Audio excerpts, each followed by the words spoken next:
Hello friends, in almost all comparative exams, you can find a few questions on syllogism. In syllogism questions, you are given 2 or 3 statements followed by 2 or more conclusions, and you are required to choose which conclusion or conclusions logically fits the given statements. Generally, the syllogism problems can be answered by representing the given statements by Venn diagrams, but there is a method that takes less time and less paperwork than the Venn diagram approach. We are going to explain the method here, and we request you to pay complete attention and learn the concepts being explained here. So let's not waste any more time and come to the theory part. Let's first understand the kinds of statements we use in syllogism problems. So the first kind of statement is universal affirmative statement. Here the word universal means that all the elements or things in a particular group are being referred to, and the word affirmative suggests here that the statement is positive and has no negative inferences in it. Now let's take an example of it. All boys are girls. Now if we try to make a Venn diagram of this statement, it will be made like this. All boys are girls. To make it more clear, let's denote the class of boys with dots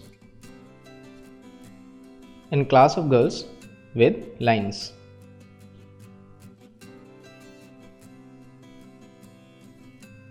Like this. You can clearly see here that all the dots are in lines and not a single dot is left out of the area shaded with lines. So when we say all boys are girls, we took all the boys of the universe into consideration and left no boy out. Another example of a universal affirmative statement will be every apple is a fruit. Now here again we took all the apples into consideration while stating the sentence. So words like all, every, each, they all form universal affirmative statements. Besides these words, the general statements like old people like newspapers will also be a universal affirmative statement. And if we refer to a particular person like Rahul is an IAS officer, this statement will too be a universal affirmative statement. Now one thing to mention here is that a universal affirmative statement is also termed as an A-type statement. So friends, it was the description of an A-type statement for you, and now we are going to learn the second type of statement, which is universal negative statement. Here again, the word universal means something that applies to all, but in a negative context. For example, no boys are girls.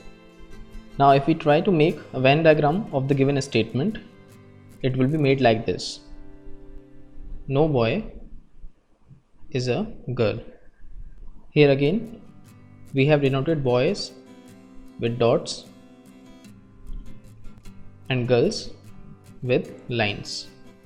You can clearly see from the diagram that no dot is in lines, which means not a single boy is there that is a girl. Another example of a universal negative statement is not a single book is pen. Here again you can see that while stating the sentence, we took all the books into consideration but in a negative context, and the statement suggests that no single book is a pen.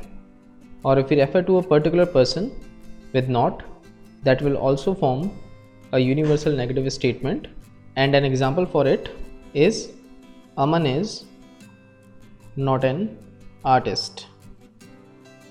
Now previously we learned that a universal affirmative statement is termed as an A-type statement. Similarly, a universal negative statement is termed as an E-type statement. So this was the second kind of statement.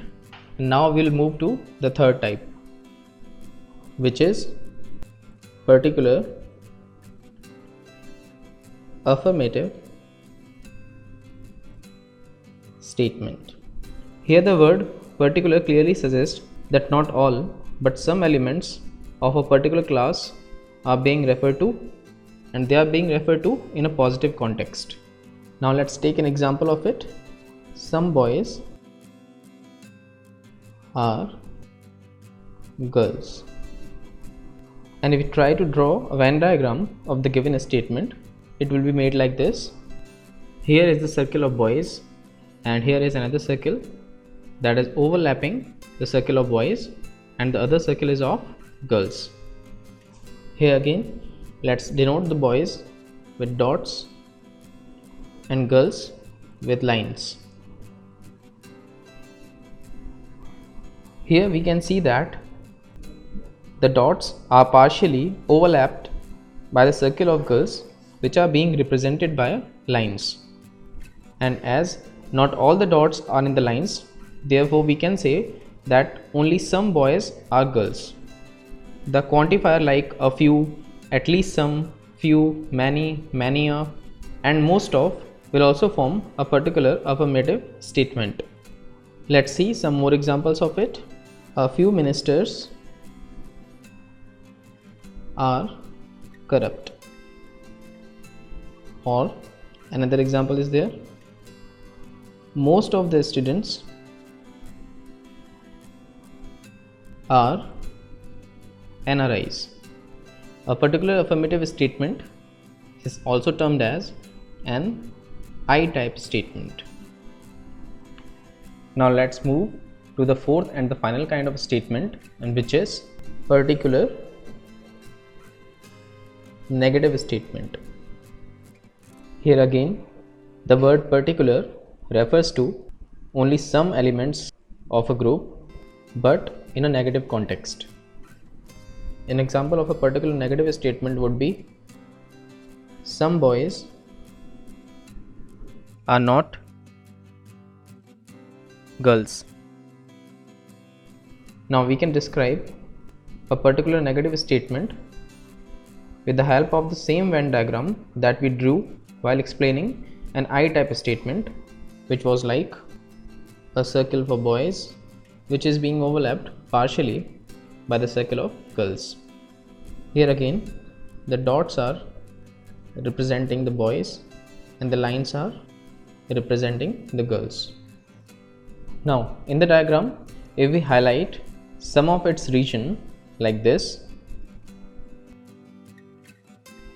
the highlighted region will represent only some boys who are not girls, as the dots from the highlighted part are not getting overlapped by the circle of girls. Some more examples of a particular negative statement will be like, at least some doctors are not nurses. Another example is there, most of the books are not magazines. And a particular negative statement is termed as an O-type statement.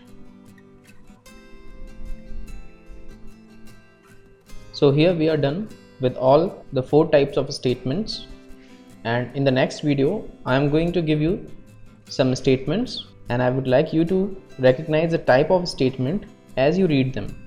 So keep learning, and thank you very much.